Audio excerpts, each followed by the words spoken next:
What's up everyone, welcome to Homebrew Subaru. This past summer I've been doing a lot of camping and fishing and overlanding in my old Forester, and I kind of wanted to show you how I'm packing it up for some of these larger trips that I go on.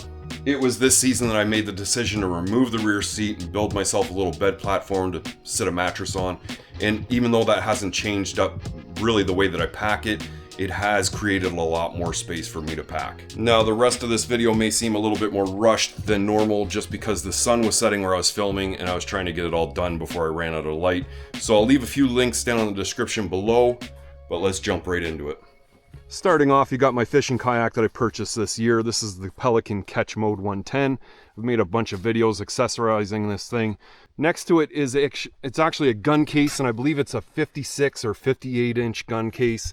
But I've got a bunch of my gear in there. I've got the traction boards up on top of it, and they're basically just strapped down to the case. The case is all locked up, and everything is sitting and laying on top of my custom futon roof rack.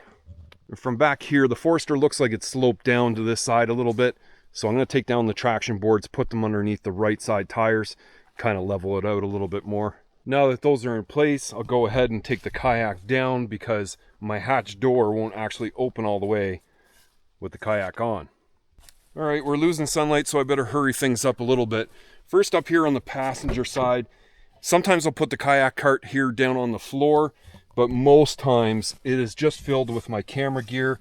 I actually have my little drone there, all my extra batteries and battery packs, any of the extra tripods or camera holders, lighting, cables, everything stays loose up in here in the front, and that way it's nice and accessible, easy for me to grab at any time at all. We'll move over here to the left rear, and on this side I generally keep all my dry food, so there's 2 bags of dry foods this time just because I am staying out here for quite a while. And then piled in behind the cooler here, I've just got a bunch of extra clothes, hoodies, pants, a bunch of that kind of stuff. I'm actually running 2 coolers, so I've got this full and a bunch of ice blocks in there. And then this cooler is not really necessary, but I decided, well, if I'm going to be out this many days, I want to pack as much ice as possible. So I do have a lot of ice in the bottom of this with just my bread, so that, you know, my bread doesn't get crushed while I'm out here. And this way, when I get to day 4, I will still have some ice good to go. Now, in behind the coolers, I've got a bag of clothes right here, which is more just like socks and underwear, that kind of stuff. I've got my stove. Just here on the back of the driver's seat, I've got one of these molly bag holders with a bunch of satchels, just extra paracord and fire starter, bandages and band-aids in this one. And down on the floor here, I've got my rubber boots just in case I get into a swampy area or muddy area. I've got my cam straps to lock the kayak down to the roof, and some sandals down here on the floor in case it gets that warm or I just want to get into bare feet. And then just underneath the bed platform on this side, I've got my pots and pans. So I've got my pot and kettle there, and just a bunch of cast iron pans in behind this cubby in here. Now over on the right rear, this will be a little bit more of a mess just because I haven't unpacked the back yet. Pillows, blankets, bunch of that stuff is extra. I like to keep a pillow up along this area just because the mattress kind of stops, you know, in there a little bit just because of that strut tower. So I like to sit the pillow in here, and it goes up against the door, and it keeps, you know, all the cold air insulated from the door.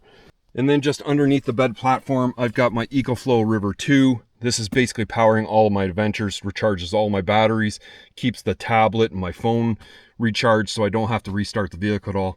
And when I do restart the vehicle, it actually is plugged in the back here, and it goes right back to the 12 volt socket just kind of in behind back over here. And then down along the side there, I usually stuff my electronics. I got my tablet down in there, paper towel, some toilet paper. And then over here on the floor, I keep 2 1-gallon jugs or 2 4-liter jugs full of tap water just for washing. I can boil it for coffee or whatever I need. I've got this bag full of my tent poles, which just do up my tarps. And then a little bit further in there, I've got a full case of bottled water. And then to get the head extension out for the bed, I do have to come up to the passenger seat, fold it forward, reach underneath the mattress. I just got to get this pole, put it down in here, and I can fold this panel over, and that pole goes down to the floor and rests on the floor, and then the other side of it kind of rests on the armrest. And now this way I can get my mattress to come right up here. the back. Now, keep in mind, most of you probably won't be going kayak fishing and have all your kayak and fishing gear in the back. And honestly, I know it looks pretty stacked up in here. I've got a lot of extra wood just because I am planning on staying out here for a while. Never know how much wood's going to be out at these sites, so it's best to bring a bunch of your own. I also find it's best to keep in the vehicle, not on the roof, because it's usually raining when I'm traveling on the highway. But sitting over on top of the bed, first thing is my lawn chair. It's in this bag. It can just be pulled right out. The next thing is my kayak bag. This has all the accessories and my life jacket, everything that I need to load up on the kayak when I use it. And the kayak seat, believe it or not, I have forgotten this once before. I have all my fishing rods, the fishing net. Yes, I've also forgotten this before. The paddles. No, I've never forgotten these. With that gear out of the way, you can see a little better what's going on over here. This is the tent that goes on the back of the hatch. So I usually dig this out first thing and put it on to make sure that I keep all the mosquitoes out of here. So get ready to put this on. And I generally keep a couple loose things down in here. The bug spray, the bear spray, just stuff I might need to grab. And I've got a couple of, just loose shopping bags or reusable shopping bags down in there in case I need to grab something when I'm driving through wherever. And here's the 12-volt socket with this is an extension cable that kind of goes down underneath the bed platform so that the EcoFlow River 2 can charge up while I'm driving. With that passenger seat leaned forward and the bed extension folded over, I've got all my bedding laid out here, my pillows, lots of blankets, keep things really comfortable. The mattress I'm using is this Hikenture. It has an insulation rating of R10, keeps me really warm at night. I usually sleep on top of the sleeping bag to give that extra bit of insulation and just pile the blankets over on top.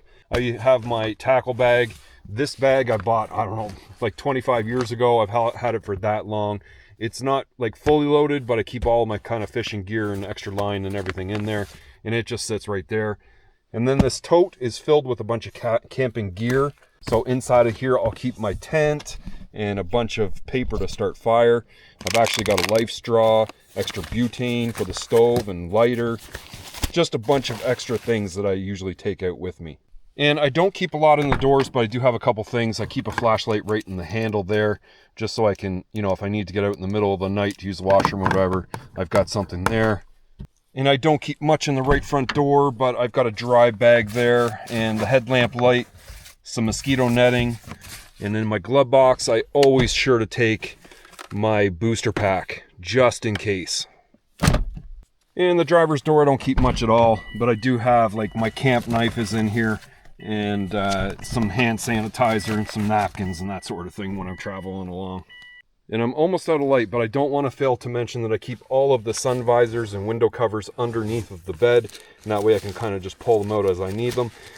And underneath of the bed is where the spare tire goes, and I actually managed to get my oversized wheel deflated and stuffed back in there. And well, there you have it. That is how I pack up my Subaru Forester when I head out camping for 4 or 5 days in the woods. It's a lot more than what the essentials are. So I've got my whole roof packed up with gear, and just every space is taken up inside the vehicle. Could I pack a little more? Sure I could, but it'd be stretching it for sure. And of course you want to be safe. Try not to overweight your vehicle and distribute the weight accordingly. Make sure to like, share, and subscribe to this video, and I'll see you in the next one.